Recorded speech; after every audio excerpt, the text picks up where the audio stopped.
start this, I guess. All right, good evening, everybody.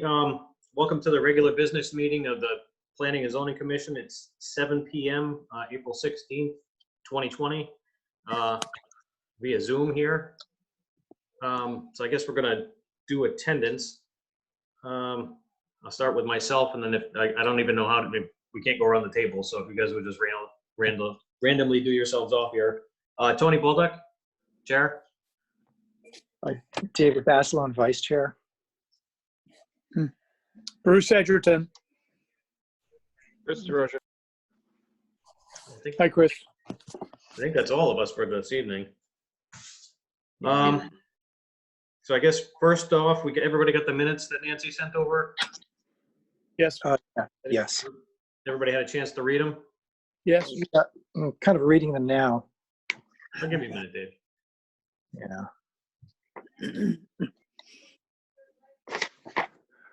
Yeah. So the first one, Tony, is the regular meeting on the 20th. Mm-hmm. Want to make a mention that on their section 3 audience, the second paragraph, about 2/3 of the way down, the line starts with permitting, parking would be committed. I think it's supposed to be permitted. You're right.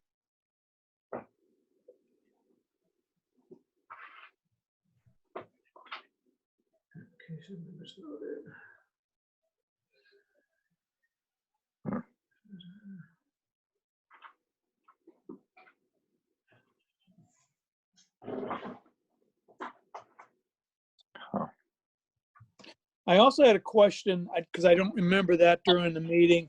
The part I just mentioned under audience, in that second paragraph, if you go down another 3 lines, there's a sentence that starts, "The cars then exit." And I don't remember that. The cars then exit onto a road on a non-approved egress. Were they going out through the lawn to get out? Yeah, they were talking about going out on across the lawn and just coming out that way. And then their lights were Okay. shining on the neighbor's house or something. Yeah, I remember about the lights, because the way they were parking, the lights were shining into his house. I didn't remember the comments about that, the egress. Okay. Yeah, I don't remember that either, but yeah.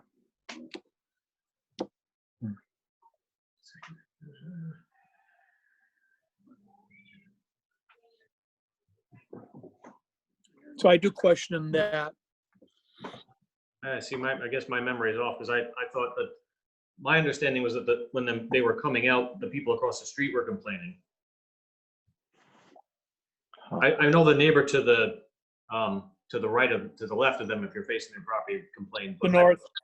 Yeah, I believe the people across the street were also complaining because people were coming across the grass.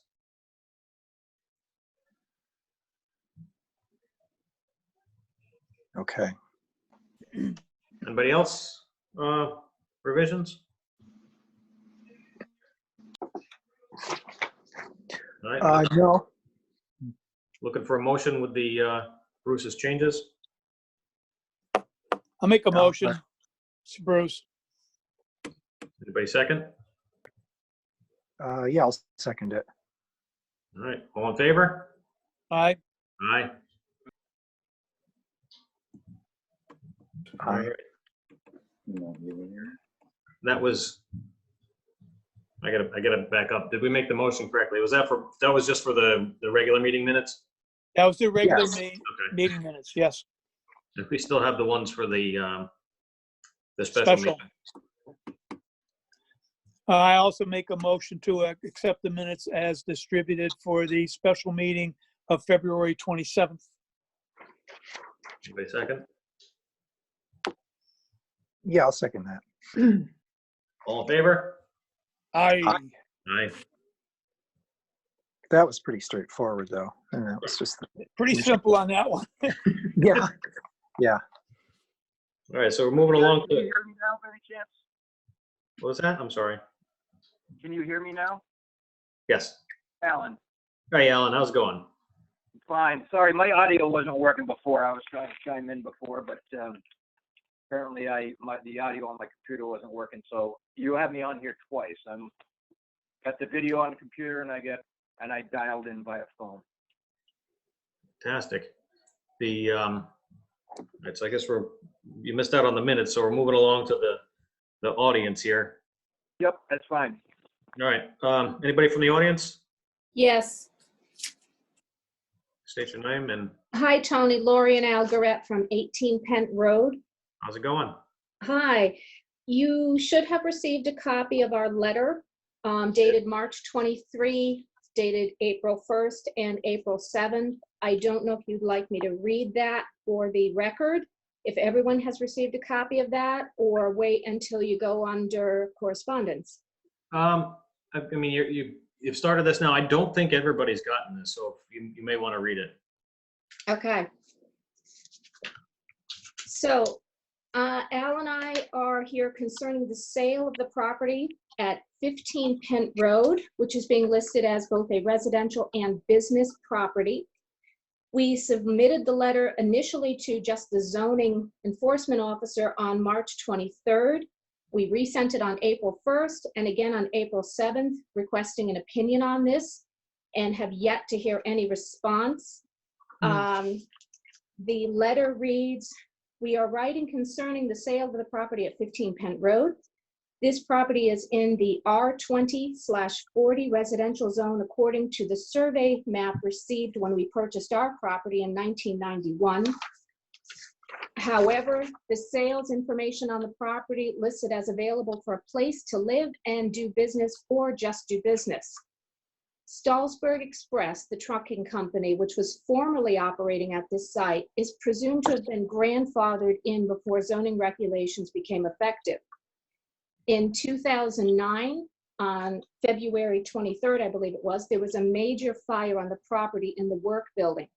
Within 4 years, the trucking company stopped operations.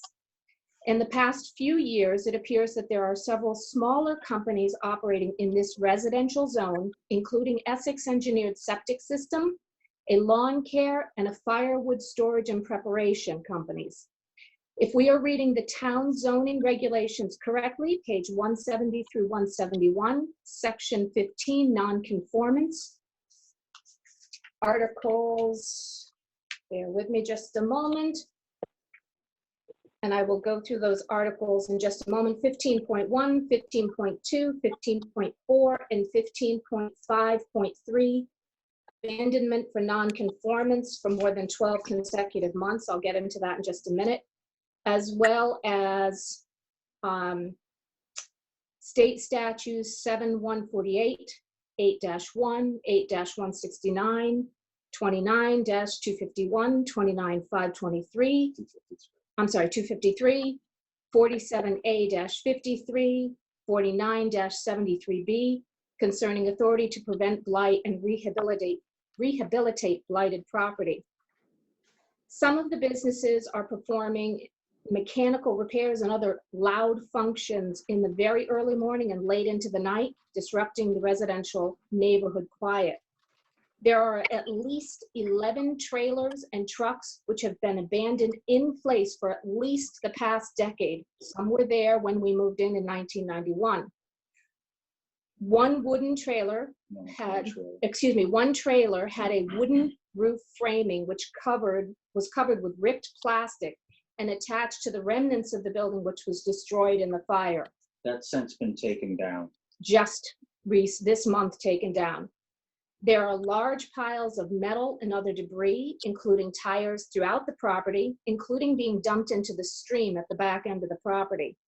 This both depreciates the property values in the neighborhood as well as being a public safety and waterway issue. We've chased teenagers off the property in the past. We have asked multiple times over the years about what can be done, but the only response received indirectly through the zoning officer at that time was that the company had never filed a closing of business papers. It is our understanding that since Stallsburg Express is no longer operational for more than 12 consecutive months, that the property should revert back to its residential use once again. Now, addition to that, as I mentioned before, the different town zoning regulations, in November 12th, 2002, the decision was filed with the Federal Motor Carrier Safety Administration that due to non-compliance, their grant of authority was dismissed. That Stalsberg Companies was last insured on December 9, 2009, when the policy with Selective Insurance Company of the Southeast was canceled. The major fire, as I said, was February 26, 2009. However, the company did continue to operate for a few more years, but its last published miles that I can find was in 2013. The abandonment of non-conforming use in our zoning regulations does indicate that if a structure has cessation of non-conforming use for at least 12 consecutive months, that it should go back to its non-grandfathered. Hold on November 6, 2009, with the Federal Registry, that they Closer to the neighbor's house. noted that with the Federal Motor So Carrier what's the Safety difference between Administration us? regulations, their grant of authority was That's what it is. dismissed for non-compliance. Now, we are not objecting to the sale of their property for residential use. In fact, we wish that we could get some fresh neighbors in the neighborhood. That would be wonderful. However, in talking with all of the neighbors surrounding the abutting neighbors, other than family members, all of the neighbors have indicated that residential is great, but they do not want to see another business in there. Thank you. So I'm not sure what the right answer is here, but I'm just going to read you something that I found today while looking at Okay. this. And it talks about what zoning regulations may not do. And this is Connecticut General Statutes sections 8.2 provides that zoning regulations may not, and I'll skip to the part that you're interested in, prohibit the continuance of any lawfully commenced non-conforming use or structure, nor provide for the termination of such use or structure as a result of a non-use for a specified period of time without regard to the intent of the property owner. In other words, the regulations must not prevent a landowner from recommencing a lawful non-conforming use unless the landowner had previously abandoned that use. The foregoing Which they provision, did. did they actually, so they filed something where they're, They'd never filed anything. However, they have been non-consecutive as a trucking company for more than 12 months. let me just finish the last paragraph. Yeah, I've got a copy of it. The foregoing provision enacted in 1989 has been overlooked by many municipalities zoning agencies, whose regulations can continue to state that mere non-use for a certain duration, usually 6 months or a year, will terminate a non-conforming use. Such regulations are probably not enforceable. The statute essentially requires the commission to determine whether the landowner really meant to give up that use. However, it is not clear whether the statute would allow a landowner to rebuild a structure housing in non-conforming use when the structure is destroyed by calamities such as fire. A decades-old court decision allowed a municipality to prohibit such reconstruction. So I just wanted to make sure, I don't know if you saw that or not. Yeah, I did. That's part of section 15, which does discuss the encourage not to expand or increase any pre-existing or non-conformities. Also that they are not to expand, where is it? Not to increase the existing non-conformity in any manner regarding the building or other structures. Mhm. Selling it to another company is definitely changing the non-conformity. So I gotta back. And it's in a residential zone. That is our. I know the house well because I actually looked at it. So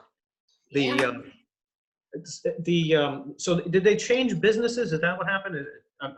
You're more familiar with than I am. So it was Yes. it was a trucking company that switched to something else. No, they never switched to anything else. They stopped their operations in and around 2013. Yep. They are leasing. Who knows? There's Essex Engineered Septic. There's a lawn care company. There's wood cutting and building. There's, who knows what else is going on down there. There's some rather heavy duty, what are those? Tractors, earth moving tractors and things like that. Not large, just farm tractors. Good sized. Yes. Good sized but ones. farm tractors, not homeowner tractors. No, definitely not homeowner tractors. So when Those are trucking. I questioned Bob Stolzberg A few years a ago. couple of years ago about the use of his land at the time, which is continuing, that you were a trucking company, now you're housing other businesses. How are you doing that? And he said, oh, we're moving in storage. And I said, well, I didn't No. say anything. I just let Yeah. it go. Basically, he's kind of stretching the truth.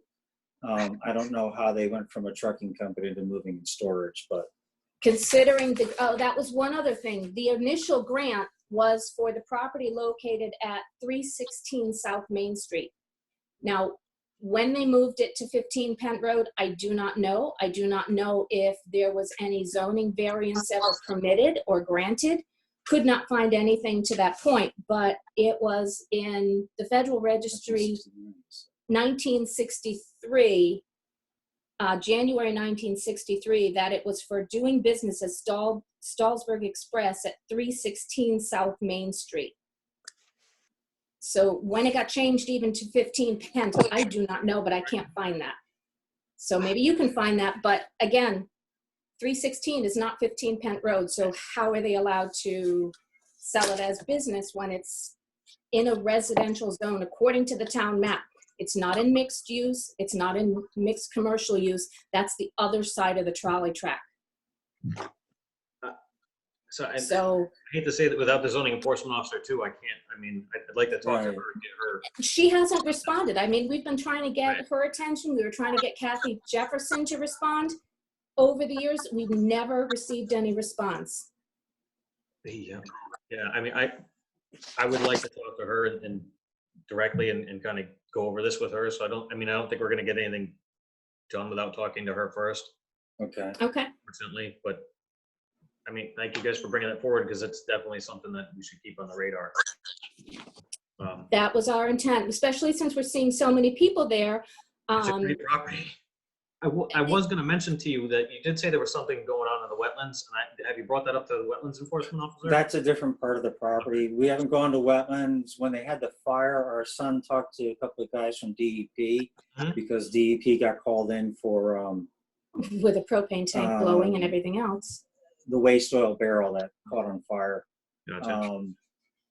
So our son, who was a fireman in Chester at the time, came down from Durham to, check, make sure nothing got. Our house was damaged by physically hot when that thing was burning. You could Yeah, feel the heat. I remember you mentioning this at the last meeting. Yeah. Yeah, you could feel the heat from the fire on the side of our house because we are within 50 feet of what was the building. 50 or 75 feet, something like About that. 75 feet. Yeah. So anyway, yes, there are tires that are in the wetlands in the back, but that's a separate property. But they're dumping back they're there. truck tires, so we know where they came from. Right. The property that's in back is a separate property that's accessed by the trolley bed. And I don't know what the number of that property is. I'd have to look at our subdivision map that we were given when we bought this property. But again, all the property is in the residential zone. Okay. The mixed use is on the other side of the trolley. And according to the zoning map, Yours the sounds- part where the trucks are being kept is in R60 zone. All right. Like I said, I know, you gotta talk Yeah. to the Yeah. CEO. Right. Yep. All right. We'll look into it. Okay, thank Okay. you. You have my email, you know how to reach me. Thank you. Please do reach out if you need anything further from us. Will do. And you said you sent this all to Julie already? Multiple times. Okay. I was making Yeah. sure. All Yeah, righty. so, and that's why we've just been waiting for a response and, as waiting for a response. All right. Well, again, So, thank you. you. Thanks for listening to us. Absolutely. All right, so next on, is there anybody else from the audience? I'm sorry, I didn't mean to. Anyone else? Tony, do you have a copy of that letter that you can distribute? I will. I'm gonna find it in my email and send it out. Thank you. If you need me to resend it to you, I will. I think, yeah, I'm gonna, right after I get out of the Zoom meeting, I'll send it. Okay. Let's see here. Next, so if there's nobody else from the audience, next is bills and correspondence. I mean, I'm sorry, somebody's. This is Jim Jake and Brenda Jake from Tailgaters, 439 Main Street. I don't know if this should come up in old business or new business, What do you but got? just reviewing the past minutes. We're just seeing a lot of mistakes that were made by the P&Z on the inputs of minutes. The meeting September 19th, 2019, it states in there that our occupancy was 66, when in fact it is 49. And that was per the fire marshal and when he did his investigation. Just continuing on, we did agree to do the plantings on site for sound barrier, which has been completed. Yeah, we did receive a note from Julie, from the zoning enforcement officer that they were not planted when in fact they were. She did come out and investigate it and signed off on that. It's stated that was completed. And then on January 16th, 2020, it said that we received from the ZEO, a preliminary warning letter was sent to us at Tailgaters 439 Main Street issuing regarding parking and required plantings. The administrative permit was issued for new construction. Oh, that's a separate, okay. So I'm just trying to figure out, we never did receive a letter, an enforcement letter or a warning. So we're just trying to figure that out as well. Why weren't we even ever contacted? Yeah, we were never, again, like the couple before, it's very hard to get in touch with anyone at the town hall, especially the ZEO. We've tried many times to call her, left her voicemails, trying to get her to come out and go over everything. And we received initially 11.8.3 designation of employee parking areas, which I have in my hand here, which was given us to us the night we were approved, stating for retail and service establishments and for other uses with frequent exchange of customers and patrons, employee parking shall be designated in parking spaces remote from the entrances so as to retain closer spaces for customers or clients. That's why we were parking on the grass. We were asked to by the P&Z, and then Julie came back, the ZEO came back and said, no one remembers that conversation from the P&Z. And then I just heard that you guys were talking about the headlights shining on the neighbors across the street, when in fact, the neighbor to the north of us, his driveway is closer and he's in and out all night long more than we are with 3 cars. And you know, he backs into his driveway, shines his lights on our property at night. On purpose. On purpose. Be rude. Just to be rude. And then, you know, there's multiple town employees that have come in and said we're being targeted by the town because we're a new business in town. You know, where did supporting small businesses go? It's very unsettling. You know, my wife's lived here for 32 years. I've been over here for 6. I'm with EMS over here. I'm past chief of Old Lyme. I love this town. It's my favorite town I've lived in all my life. And we feel, and I especially feel, we're being monitored by the town instead of being supported as a business. We open up because of this pandemic, we try to open up on Friday, Saturday nights for takeout orders. Last Friday, we had the state police come in and investigate us. And, you know, we were 100% by the rule. We had our mask on, we had our gloves on. No one was allowed in the bar. We're following the guidelines 100%. Again, pulling out, there's 2 cars in the lot on the grass when we leave. We don't park there any longer because Julie said not to. So I'm just trying to figure out, where do we go with this? Well, I'm gonna ask a question, and I didn't see where in the minutes you were talking about the actual parking. I glanced at this again, so I didn't see that. I didn't see that it called out a specific number of parking. And then secondly, I mean, I don't think we have a complaint in front of us about this for your property. So if this, and for, you're saying the state police showed up, I think they're checking on everybody, because I mean, they were at Adams, they've been at the Red House. I don't think that's just you. I think they're worried about everybody in masks And I agree. I mean, I'm in the, you know, I work at 2 hospitals, and I get it. You know, it's all about safety. And, you know, we have multiple people saying they would hate to see this closed down because of this pandemic. We will not close down. We're gonna trudge through this, and we're gonna pinch pennies. And, you know, my wife and I have worked very hard to get where we're at. We saved this building, and it's a true gem for the town of Deep River. We've had people from, I mean, as far as East Hampton, Durham, all the way down to Guilford come up and say, man, this is such a great, clean place. They love it. They love the atmosphere, and we've never had any issues here. We just want to continue that, but we want the town to support us and just not support our neighbor.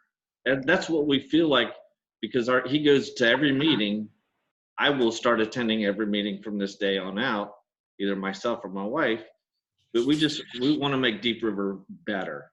But we don't want it to get, you know, out of hand where we can't control it. And You touched on something there. That is why your establishment comes up on the meeting minutes, because it's brought up in the audience frequently. Like Tony said, I don't remember an actual complaint being brought up. Like that is something that we have to respond to. It's more that the audience is just vocalizing their opinion, and that's what's getting documented, I believe. so what's getting documented by the week then? Just the headlights? That was, I mean, that was one of the complaints that at the last meeting, but there's no official complaint. So it's just on the minutes.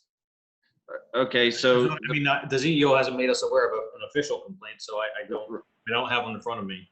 well, the property to the north of us used to be adult daycare, which, as you can imagine, CNAs, LPNs, and even RNs used to pull in and out of there all the time, day and night. And there was no complaints then. He still to this day pulls in and out all the time. At night, we see him, and he backs his car and shines his lights on our place. I just, On purpose. it's everything. It seems like it's done on purpose, and we're trying to be a good neighbor. That's what we were told to do: be a good neighbor and do what we were told to do. And we feel that we've gone above and beyond that. You know, we took the horses by the reins and put the trees in. We're going to put more in. Yeah, I don't want to see this guy. I don't. But you know, when I walk outside and he's standing there on the edge of the woods giving me a dirty look, you know, I don't say anything to him. I'm on my grill. I'm smoking a turkey. I don't need that, you know. I just want you guys to be aware. Please support tailgaters. I think, you know, the people in town do, and not just listen to one neighbor. Listen to many people. That's, again, you got to listen to everybody. Unfortunately, that's the nature of the job here.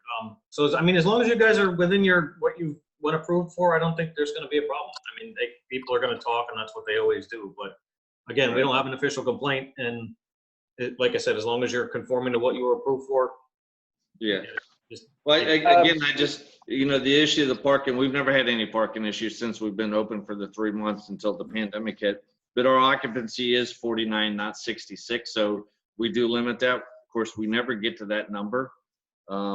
We only been there once, and that was for a state police retirement party for Don.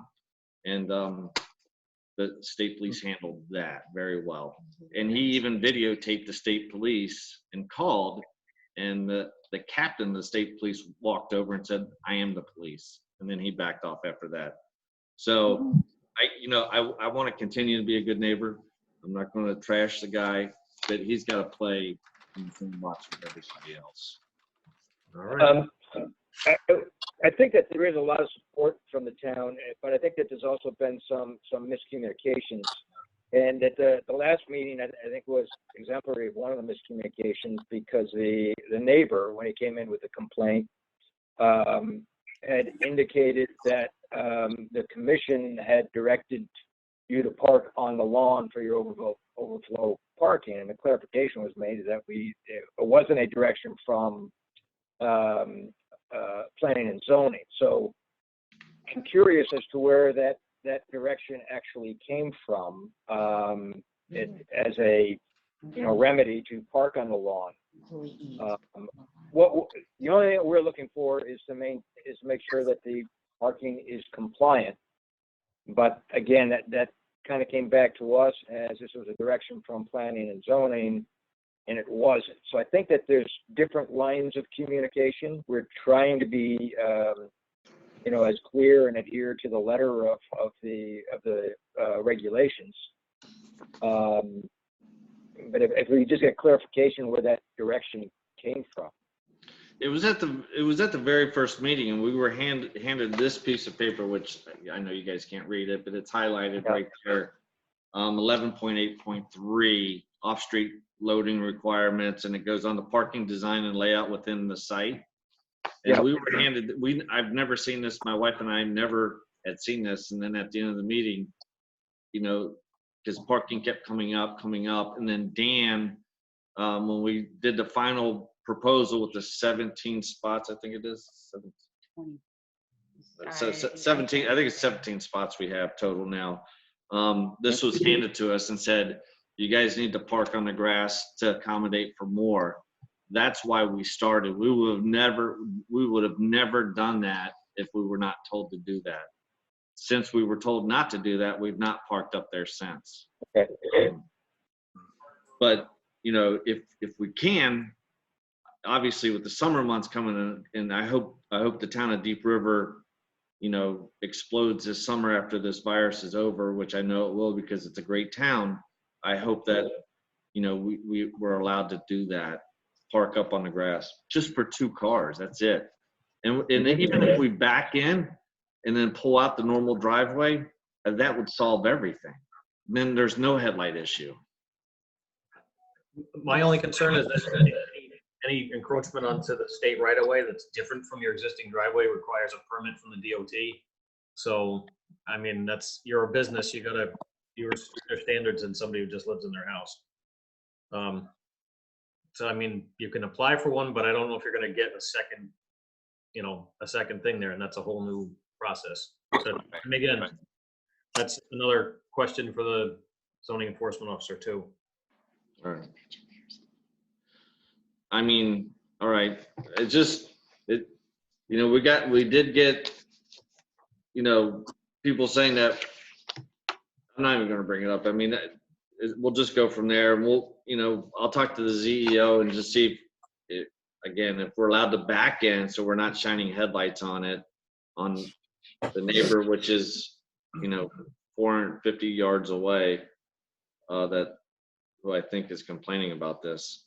I don't know how it's shining on their house, but we'll go from there. That's all we have. All right. Thank you. Have a good night. Anybody else from the audience? All right. So bills and correspondence and reports. And we got no zoning enforcement officer, so that's where I guess we're gonna postpone those to the next time. I got nothing for commissioner training. Any old business on here that anybody's got to discuss? I feel like we just touched on tailgaters. Is there anything else? Hey, Tony, what about bills and correspondence? We don't have anything? This is Bruce. Not that I haven't seen anything. Again, Julie's not here to bring that forward. I haven't heard anything from Nancy. I don't know if she has anything. I don't know. Yeah, there's nothing. Thank you. Commissioner training, nothing. Old business, anybody? No. All right, any new business? Nothing, huh? All right, guys. I'll make a motion that we end this meeting there, Mr. Chairman. Thanks, Bruce. Looking for a second? Sure, I'll second. Fantastic. All in favor? Aye. Aye. All right. All right, we'll call this meeting close at 7:37 on April 16th, 2020. Thanks. Good job, Tony. Thank you, guys. Have a good night. Everybody Yeah, stay healthy. Tony. Thanks. You too. Right.